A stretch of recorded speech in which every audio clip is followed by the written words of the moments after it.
In front of me is Motorola Edge 20 Lite, and let me show you how to turn on or off battery percentage and status bar. So at first let's open the list of all apps, go to settings then, and locate battery.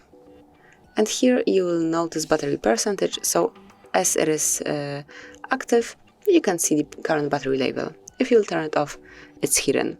And this is it. So whatever is your preferred option, just apply it. So if you want to have it here, just make sure that the indicator is active, and if it's not, just unmark the switcher. And that would be all. This is it. Thank you for watching. Please subscribe our channel and leave the thumbs up.